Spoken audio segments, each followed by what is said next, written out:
اللہ کا شکر ادا کرتی رہی، اللہ تعالیٰ اور نعمتیں عطا فرماتا رہا۔ لیکن جب اس قوم نے کفران نعمت کیا تو پھر اللہ تعالیٰ کا عذاب آیا۔ حضرت عیسیٰ علیہ السلام کی ولادت سے تقریباً 600 سال پہلے ملکہ سبا والا واقعہ ہوا ہے، جو حضرت سلیمان علیہ السلام کے پاس جا کے اس نے کلمہ پڑھا ہے، اسلام قبول کیا ہے۔ وہ حضرت عیسیٰ سے تقریباً 600 سال پہلے کا واقعہ۔ کچھ عرصہ یہ قوم سبا اسلام پہ قائم رہی ہے، لیکن حضرت عیسیٰ علیہ السلام سے تقریباً 200 سال پہلے ایسے حالات پیش آئے ہیں، دولت کے سائیڈ ایفیکٹس، صرف ایلوپیتھک دوائیاں ہی سائیڈ ایفیکٹ نہیں رکھتی، دولت کا بھی بڑا سائیڈ ایفیکٹ ہوتا ہے۔ یہ بھی کئی اثرات آدمی کے دل پر اور روح پر طاری کر دیتی ہیں۔ قوم سبا عیاشی میں مبتلا ہو گئی، غرور میں مبتلا ہو گئی، تکبر میں مبتلا ہو گئی، اور قوم سبا اللہ کو چھوڑ بیٹھی۔ بعض روایتوں میں ہے تقریباً 12 نبی آئے اس قوم کی طرف اور انہوں نے بلایا قوم کو اللہ کی طرف، لیکن قوم نے نبیوں کی بات نہیں سنی، گناہوں پر اصرار کیا۔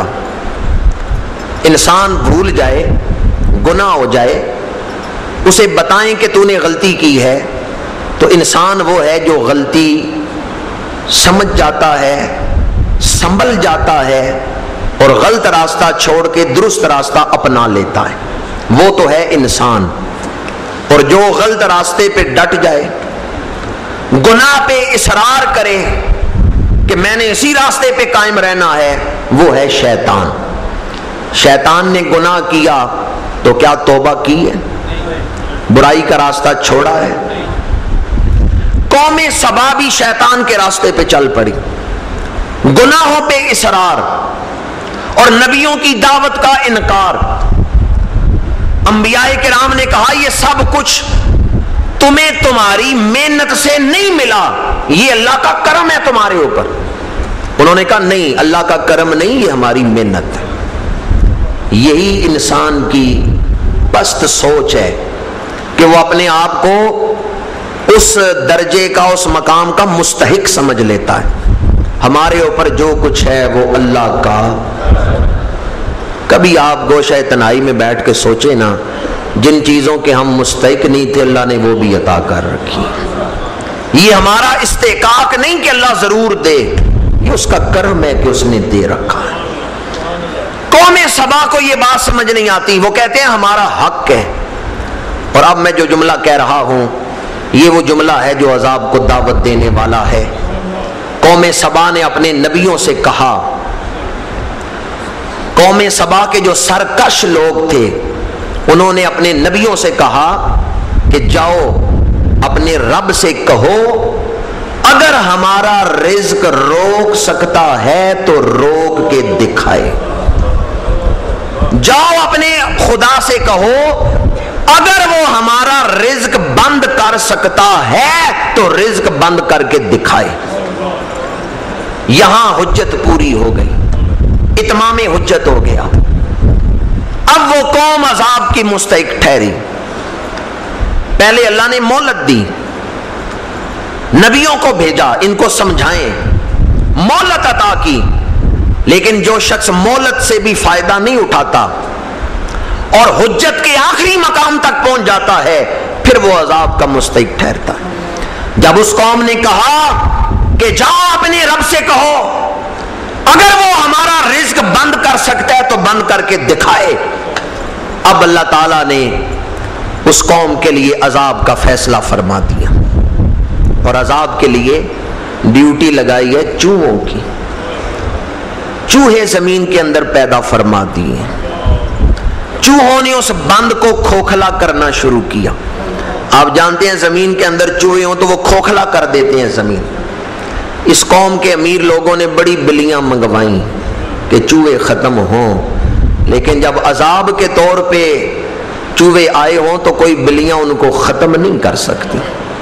بڑی بلیاں انہوں نے منگائی اعلیٰ نسل کی، لیکن چوہے یوں پھیل گئے ہیں کہ قابو میں نہیں آ رہے۔ کچھ جو بڑے دانشور لوگ تھے نا وہ سمجھ گئے اب عذاب آنے والا ہے، انہوں نے تو اسی وقت ملک چھوڑنا شروع کر دیا۔ وقت نہیں کہ میں وہ واقعات بیان کروں کہ کیسے ان لوگوں نے ملک چھوڑا، کس انداز میں وہ ملک سے نکلے، وہ سمجھ گئے اب عذاب آنے والا ہے۔ لیکن کچھ لوگ اپنی ہٹ درمی پہ قائم رہے، توبہ نہیں کی، رائے راست پہ نہیں آئے، اور نبیوں سے یہی کہتے رہے اپنے رب سے کو ہمارا رزق بند کر کے دکھائے۔ نشانی بھی ظاہر ہو گئی کہ بند کھوکھلا ہو رہا ہے، چوہے قابو میں نہیں آ رہے، لیکن اب بھی قوم توبہ نہیں کرتی۔ بارش برسی، اور اتنی بارش کہ بارش رکنے کا نام ہی نہیں لیتی، ڈیم بھر گیا، اور بند طاقتور نہیں جو اس بارش کو روک سکے۔ سورہ سبا کے اندر اللہ فرماتا ہے ہم نے اس قوم پر سیلاب کا عذاب بھیجا ہے۔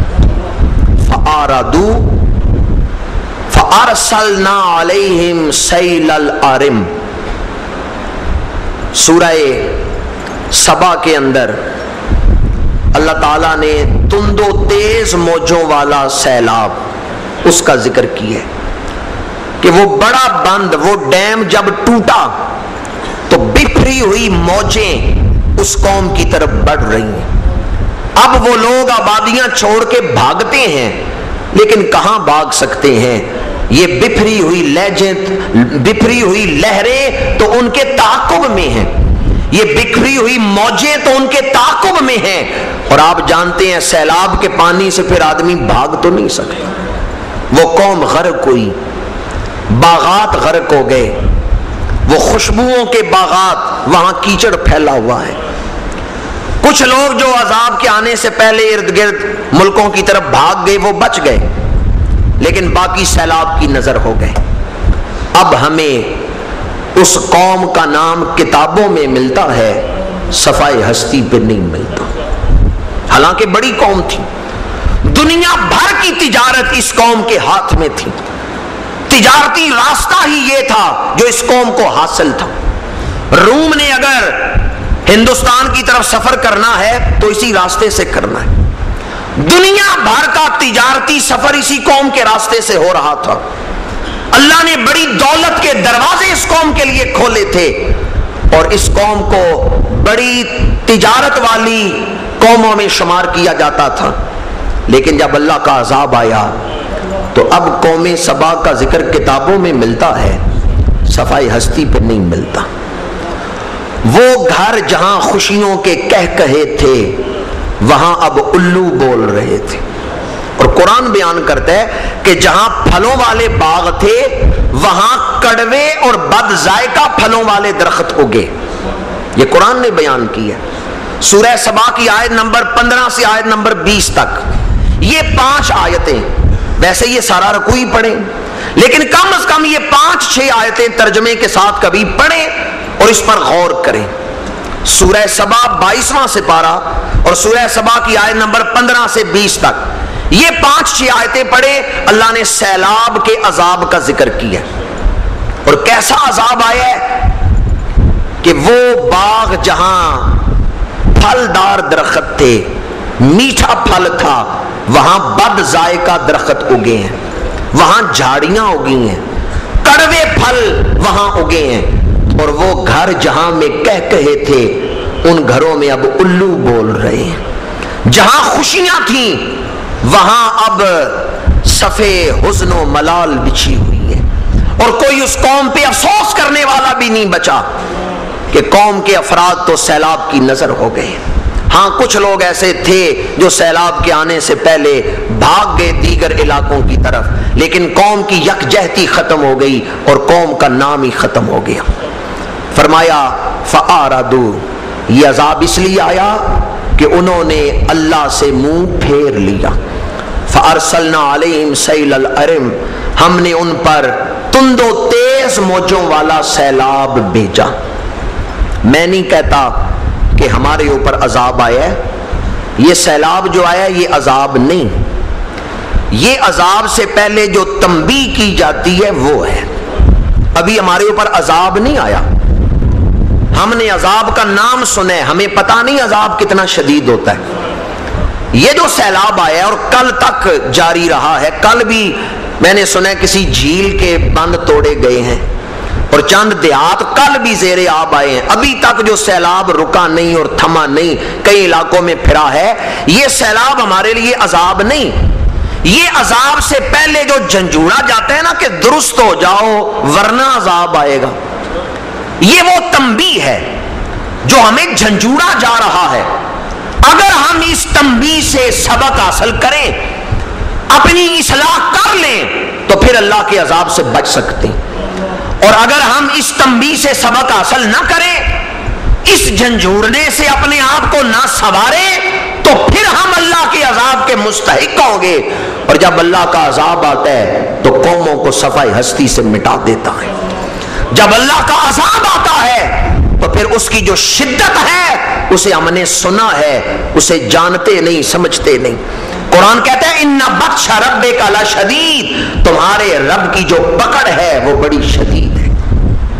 سورہ سبا کے اندر اگلی آیتوں میں اللہ تعالیٰ نے بتایا ہے کہ یہ سب کچھ شیطان کا کیا دھرا ہے، کہ شیطان نے انہیں اس راستے پہ لگایا۔